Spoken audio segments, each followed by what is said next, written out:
जो मनुष्य काम और भोगों के रस को जानता है, उनका अनुभवी है, उसके लिए अब्रह्मचर्य त्याग कर ब्रह्मचर्य के महाव्रत को धारण करना अत्यंत दुष्कर है।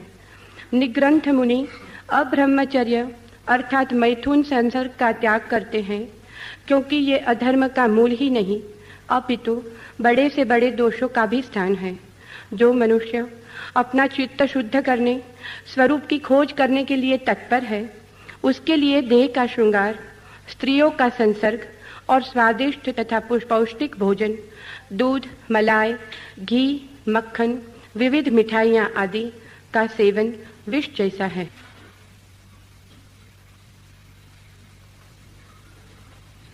काम ऊर्जा, सेक्स एनर्जी मनुष्य के पास एकमात्र ऊर्जा है। एक ही शक्ति है मनुष्य के पास। उस शक्ति को हम कोई भी नाम दें, वो शक्ति दो दिशाओं में गतिमान हो सकती है। काम ऊर्जा किसी दूसरे के प्रति गतिमान हो तो यौन बन जाती है, और काम ऊर्जा स्वयं के प्रति गतिमान हो तो योग बन जाती है। ऊर्जा एक है, दिशाओं के भेद से सारा जीवन भिन्न हो जाता है। पानी को हम गर्म करें 100 डिग्री तक तो भाप बन जाता है, हल्का हो जाता है, आकाश की तरफ उड़ने में सक्षम हो जाता है। पानी को हम ठंडा करें 0 डिग्री के नीचे, पत्थर का बर्फ हो जाता है, भारी हो जाता है। जमीन की गुरुत्वाकर्षण की शक्ति उस पर बजनी हो जाती। भाप भी पानी है, बर्फ भी पानी है। भाप आकाश की तरफ उड़ती है, बर्फ जमीन की तरफ गिर जाता है। ऊर्जा एक है, दिशाएं दो हैं। जिसे हम यौन कहते हैं, सेक्स कहते हैं, वो उसी एक्स अज्ञात ऊर्जा का नीचे की तरफ प्रवाह है। 0 डिग्री के नीचे बर्फ बन जाना है, तब जमीन का गुरुत्वाकर्षण उस पर सघन हो जाता है। वही ऊर्जा, वही एक्स अज्ञात शक्ति ऊपर की तरफ उठनी शुरू हो जाए, 100 डिग्री के पार परमात्मा की तरफ भाप की तरह उठनी शुरू हो जाती। जमीन का नीचे का खिंचाव समाप्त हो जाता है। शक्ति एक है, दिशाएं अलग हैं। तो पहली बात तो यह समझ लेनी जरूरी है कि शक्ति एक है। उसके उपयोग पर निर्भर करेगा कि वो आपको कहां ले जाए। दूसरी बात यह समझ लेनी जरूरी है कि शक्ति तटस्थ है। शक्ति स्वयं आपसे नहीं कहती कि क्या करें। शक्ति आपको हेतु नहीं देती, गति नहीं देती। शक्ति तटस्थ आपके भीतर मौजूद है। आप ही जो करना चाहें उस शक्ति का उपयोग करते हैं। शक्ति आपसे कुछ भी नहीं करवाती। आप नीचे की ओर बहाना चाहें तो ऊर्जा नीचे की ओर बहेगी, ऊपर की ओर बहाना चाहें तो ऊपर की ओर बहेगी। निर्णायक आप हैं, शक्ति नहीं। शक्ति आपके हाथ में है। अगर नीचे ले जाएंगे तो नीचे के जो सुख दुख हैं वे मिलेंगे, अगर ऊपर ले जाएंगे तो ऊपर के जो अनुभव हैं वे मिलेंगे। तीसरी बात समझ लेनी जरूरी है कि इस शक्ति के रूपांतरण के 2 उपाय हैं। एक उपाय का नाम है योग, एक उपाय का नाम है तंत्र। दोनों विपरीत हैं। दोनों उपाय जितने विपरीत हो सकते हैं उतने विपरीत हैं, लेकिन दोनों का लक्ष्य एक। मार्ग विपरीत भी एक लक्ष्य पर पहुंचा सकते हैं। इस संबंध में थोड़ी बात समझ लें, फिर यह सूत्र समझना आसान होगा। तंत्र की मान्यता है कि काम ऊर्जा का पूरा अनुभव जब तक न हो तब तक काम ऊर्जा को रूपांतरित नहीं किया जा सकता। काम ऊर्जा का जितना गहन अनुभव हो सके उतना ही काम के रस से मुक्ति हो जाती है। यह महावीर से बिल्कुल उल्टा सूत्र है। इसे थोड़ा ठीक से समझ लें तो फिर महावीर का जो बिल्कुल विपरीत दृष्टिकोण है वो समझना आसान हो जाएगा। कंट्रास्ट में एक दूसरे को सामने रख के देखना आसान हो जाएगा। तंत्र मानता है कि हम केवल उसी से मुक्त हो सकते हैं जिसका हमें अनुभव हो। लेकिन क्यों? हम उसी से क्यों मुक्त हो सकते हैं जिसका हमें अनुभव हो? तब तो इसका यह अर्थ होगा कि जिस दिन हमें मोक्ष का अनुभव होगा हम मोक्ष से मुक्त हो जाएंगे। तब तो इसका यह अर्थ होगा जिस दिन हमें आनंद का अनुभव होगा हम आनंद से मुक्त हो जाएंगे। तब तो इसका यह अर्थ होगा कि जिस दिन हम आत्मा का अनुभव कर लेंगे उस दिन आत्मा व्यर्थ हो जाएगी। नहीं, तंत्र का कहना यह है, जिस अनुभव की पूरी प्रक्रिया से गुजरकर अगर मुक्ति न हो तो समझना कि वो अनुभव स्वभाव है, और जिस अनुभव से गुजर के मुक्ति हो जाए समझना कि वो प्रभाव है। उस अनुभव से मुक्ति हो जाती है जिसमें पहले सुख मालूम पड़ता था और पीछे दुख मिलता है। उस अनुभव से मुक्ति हो जाती है जिसके ऊपर तो लिखा था अमृत, लेकिन खोल फाड़ने पर जहर मिलता है। उस अनुभव से मुक्ति हो जाती है जो व्यर्थ सिद्ध हो जाता है। इसलिए तंत्र कहता है काम का पूरा अनुभव आवश्यक है ताकि काम का रस विलीन हो जाए, क्योंकि काम का रस भ्रांत है, रस है नहीं, प्रतीत होता है। जो प्रतीत होता है अगर पूरे अनुभव से गुजरा जाए तो विलीन हो जाएगा। रात के अंधेरे में मुझे एक रस्सी सांप मालूम पड़ती है, उस समय कितना ही भागूं वो मेरे लिए रस्सी ना हो पाएगी, सांप ही बनी रहेगी। तंत्र कहता है निकट जाऊं, प्रकाश को जला लूं, देख लूं, जान लूं, अनुभव में आ जाए कि रस्सी है, सांप नहीं है, तो भय विलीन हो जाएगा। काम वासना मालूम होती है स्वर्ग है, मालूम होता है काम वासना में गहरा आनंद है।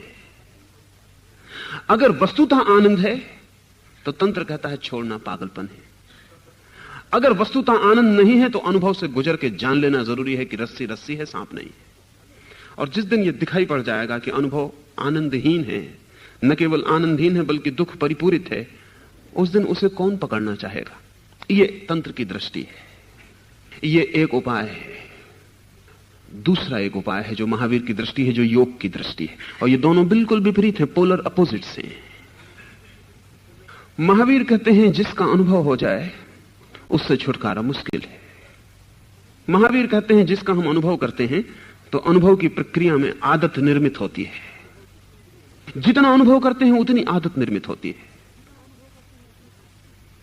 और आदत का एक दुष्ट चक्र है। आदत का एक दुष्ट चक्र है। धीरे धीरे यांत्रिक हो जाता है। एक अनुभव किया, दूसरा अनुभव किया, फिर यह अनुभव हमारे शरीर की रोए रोए की मांग बन जाती है। फिर इस अनुभव के बिना अच्छा नहीं लगता, और अनुभव से भी अच्छा नहीं लगता। अनुभव करते हैं तो लगता है कुछ भी ना मिला, और अनुभव नहीं करते तो लगता है कुछ खो रहा है। तो अनुभव करते हैं, पछताते हैं, और तब फिर खाली जगह मालूम होने लगती, फिर अनुभव करते हैं। महावीर कहते हैं जिसका अनुभव कर लिया जाए, अनुभव आदत का निर्माता हो जाता है, और आदमी जीता है आदत से।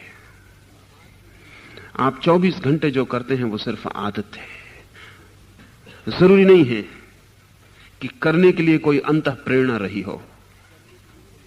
ठीक वक्त रोज भोजन करते हैं, उस वक्त शरीर कहता है भूख लगी, जरूरी नहीं है कि भूख लगी हो। और घड़ी अगर बदल के रख दी जाए और आप 1 बजे रोज भोजन लेते हैं और आपको पता ना हो कि घड़ी धोखा दे रही है, अभी 11 ही बजे हैं और घड़ी में 1 बज गया, तो आपका पेट खबर देना शुरू करेगा कि भूख लग गई है। मन को खबर हुई कि 1 बज गया कि आदत दोहरनी शुरू हो जाएगी। आप जिस वक्त सोते हैं अगर उसी वक्त न सो जाएं तो नींद तिरोहित हो जाती। अगर नींद वास्तविक थी और आप रोज 12 बजे रात सोते थे तो 1 बजे रात तक और भी तीव्रता से आनी चाहिए। लेकिन अगर 12 बजे नहीं सोए, 1 बज गया, तो नींद आती ही नहीं। वो जो 12 बजे की नींद थी आत्तन थी, हैबिचुअल थी, वास्तविक नींद नहीं थी। अगर आपको 1 बजे भूख लगती है और अब 3 बज गए तो आप हैरान होंगे, भूख मर जाती है, बढ़नी चाहिए।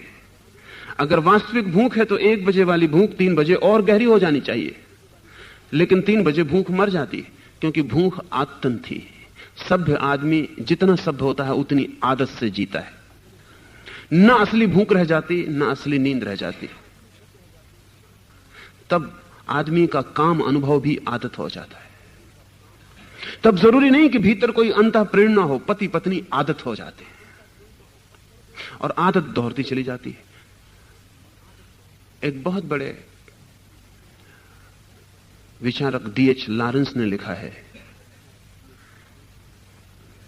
कि विवाह अनुभव कम, आदत ज्यादा है। वही कमरा, वही बिस्तर, वही रंग रौनक, वही पत्नी, वही समय, आदत। D.H. लॉरेंस ने लिखा है कि एक बात मुझे इतनी कष्टकर है जितनी और कोई नहीं, रोज उसी बिस्तर पर सोना। उसने लिखा है कि मैं कहीं भी मरना पसंद करूंगा, बिस्तर पर नहीं। ऐसे आमतौर से 99% लोग बिस्तर पर मरते हैं, क्योंकि आदमी बड़ा मजेदार है। अगर आप हवाई जहाज में बैठे तो लोग कहते हैं मत बैठो, कभी कभी लाख में एक आध आदमी हवाई जहाज में मरता है। घोड़े पे सवारी करें तो लोग कहते हैं मत करो, कभी कभी 1000 में एक आदमी घोड़े से गिर के मर जाता। लेकिन कोई आपसे नहीं कहता बिस्तर पे मत सो। 99% आदमी बिस्तर पे मरते। अधिकतम दुर्घटनाएं बिस्तर पे घटती। D.H. लॉरेंस ने कहा कि बिस्तर एक आदत है, और ठीक समय पे जैसे भूख लगती है और नींद आती है, ठीक समय पर काम की वृत्ति पैदा हो जाती, और तब लोग आदतें दोहराते रहते हैं। महावीर कहते हैं अनुभव आदत को निर्माण करता है, और आदमी आदत से जीता है, होश से नहीं जीता है। अगर होश से जिए तो तंत्र की बात ठीक हो सकती है, लेकिन आदमी जीता है आदत से, होश से नहीं जीता। इसलिए महावीर की बात में भी अर्थ है।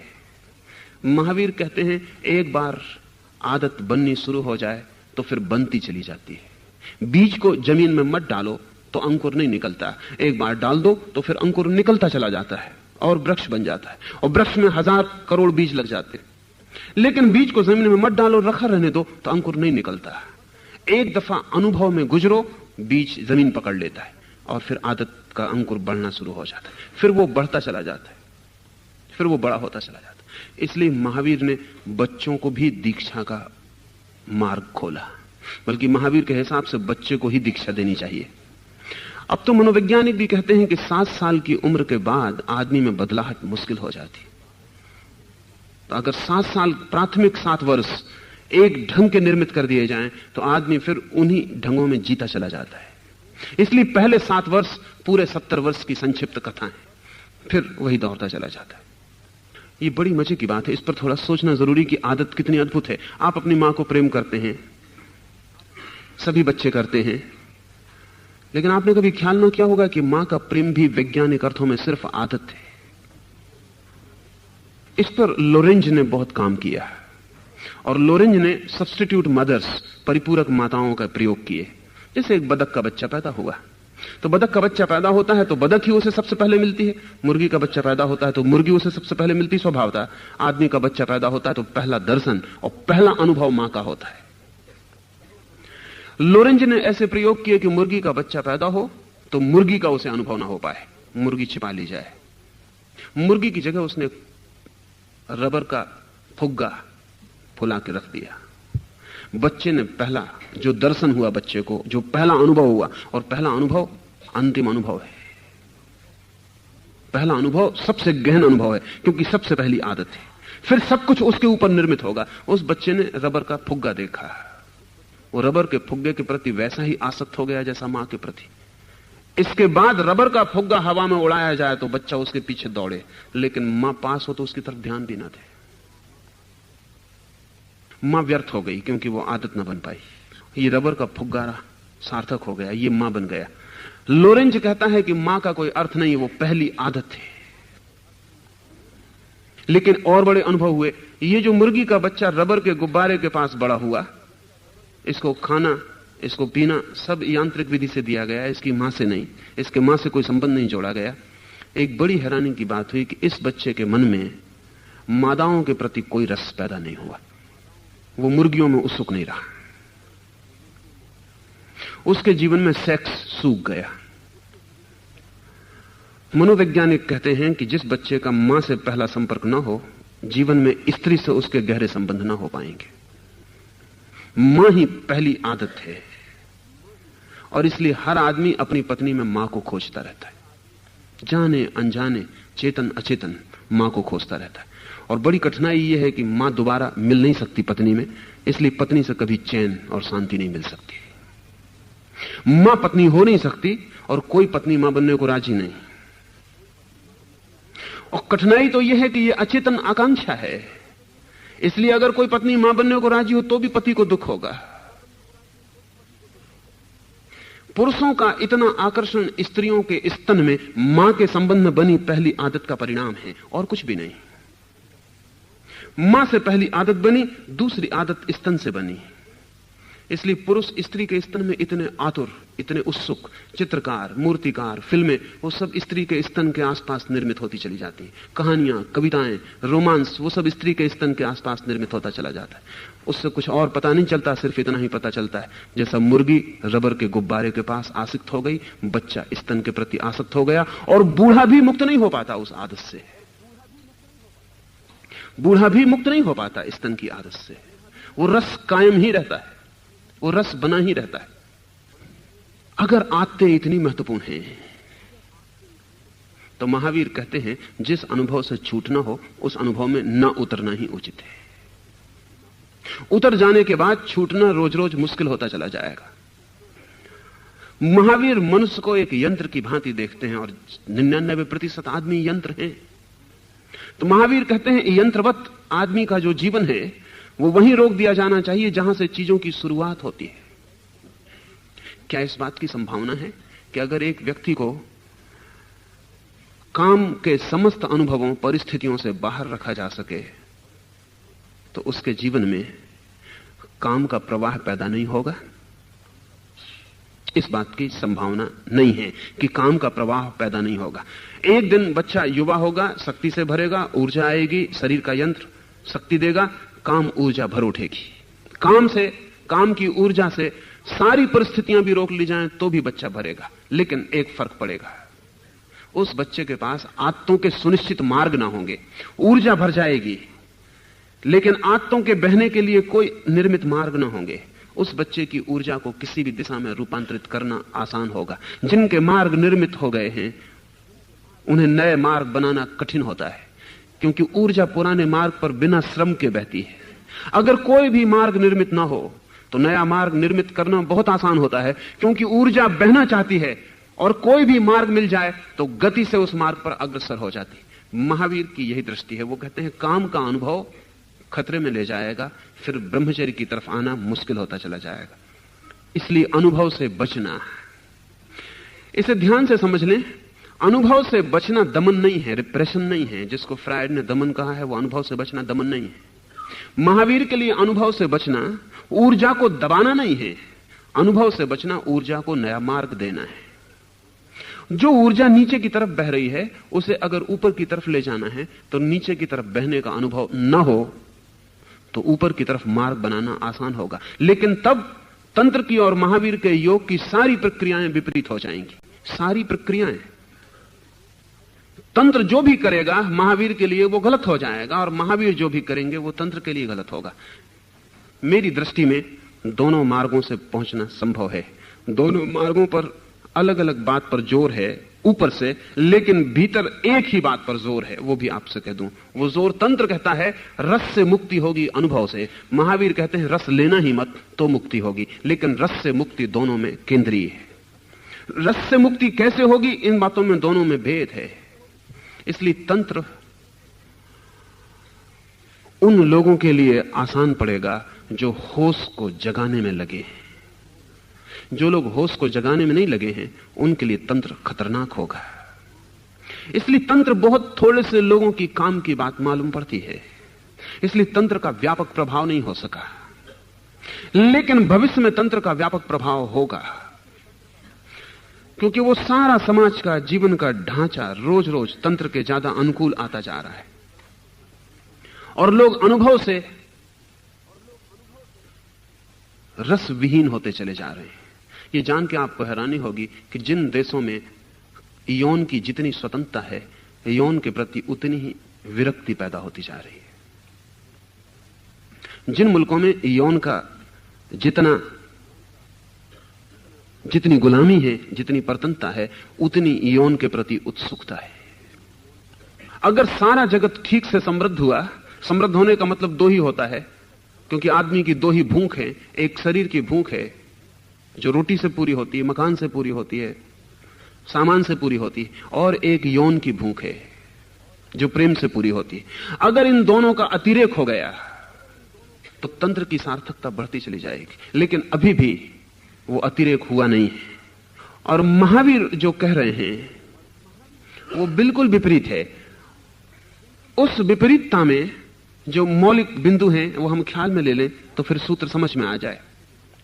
तंत्र कहता है जिससे मुक्त होना है उसमें जाओ, महावीर कहते हैं जिससे मुक्त होना है उसको छुओ ही मत, पहले कदम पर रुक जाओ, क्योंकि अंतिम कदम पर तुम रुक सकोगे इसका भरोसा कम है।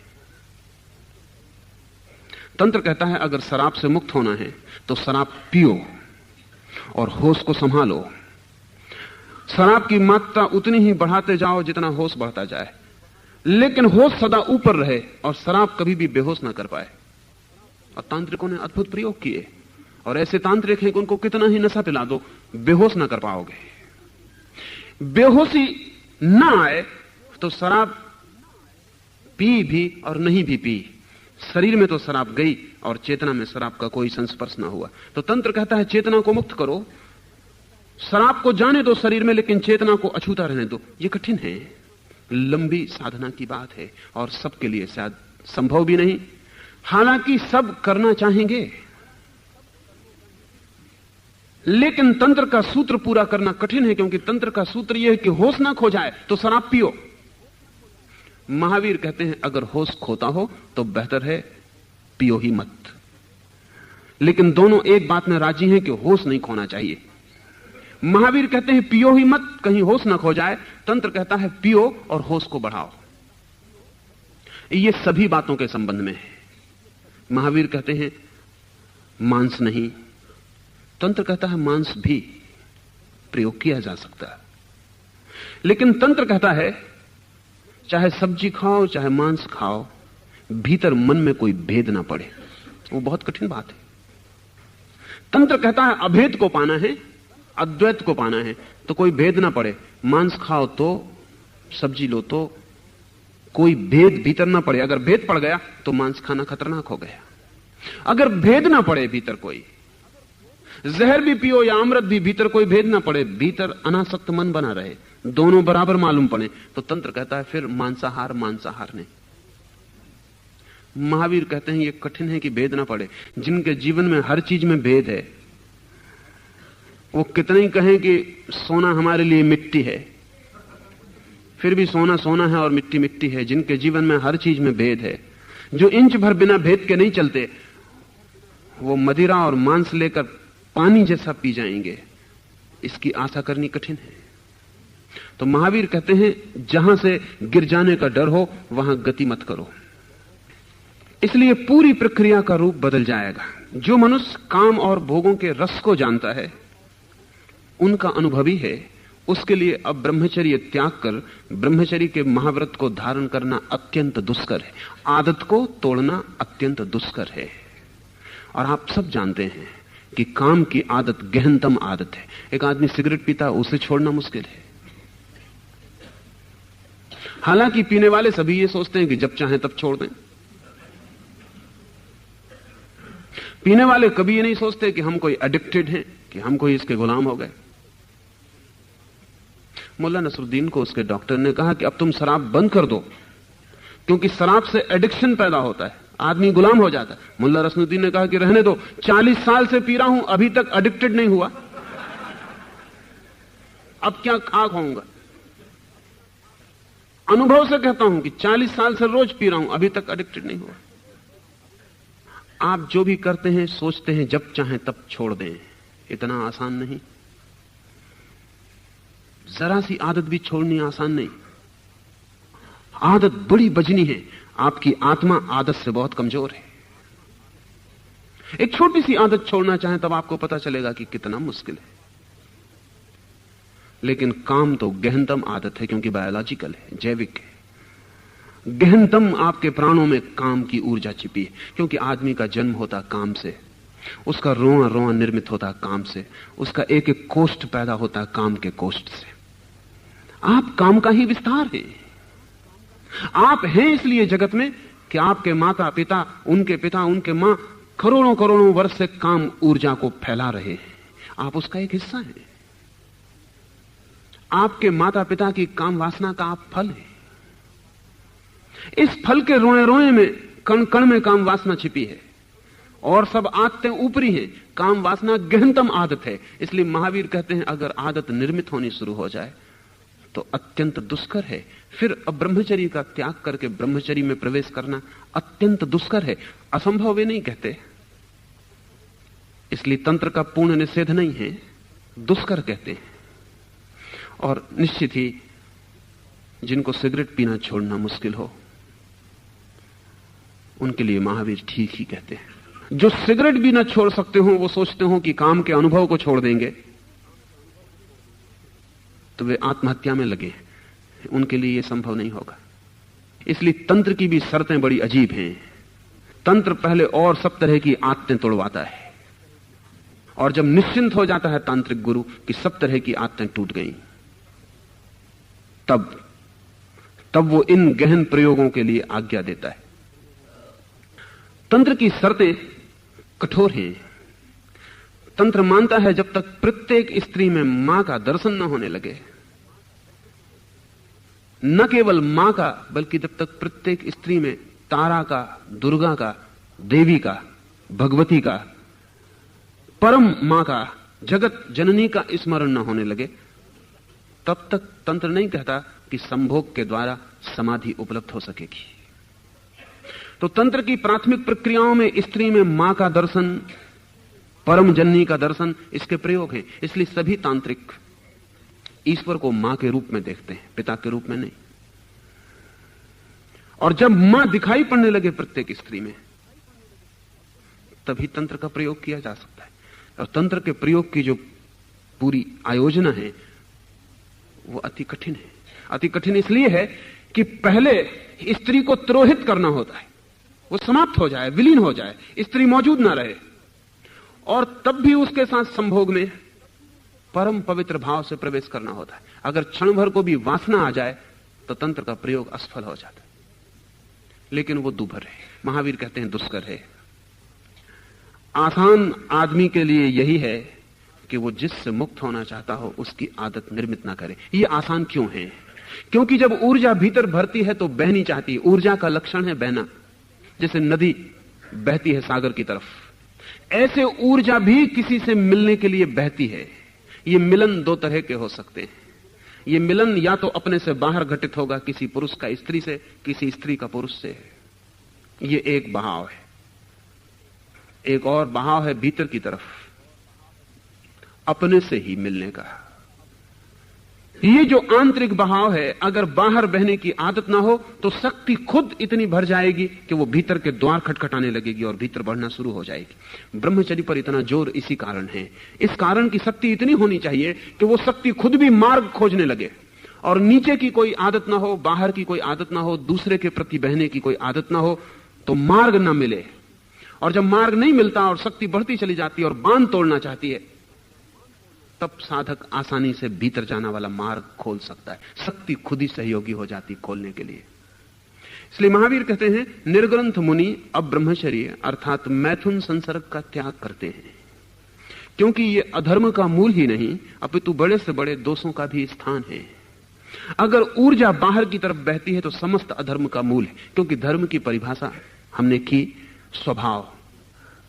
धर्म का अर्थ हुआ अपने को पा लेना, अधर्म का फिर अर्थ हुआ अपने से बाहर किसी को पाने की कोशिश, दी अदर, दूसरे को पाने की कोशिश। धर्म का अर्थ है स्वयं को पाना, तो अधर्म का अर्थ हुआ पर को पाना। इसलिए काम वासना से ज्यादा अधर्म कुछ भी नहीं हो सकता है, क्योंकि काम वासना का अर्थ ही है दूसरे की खोज।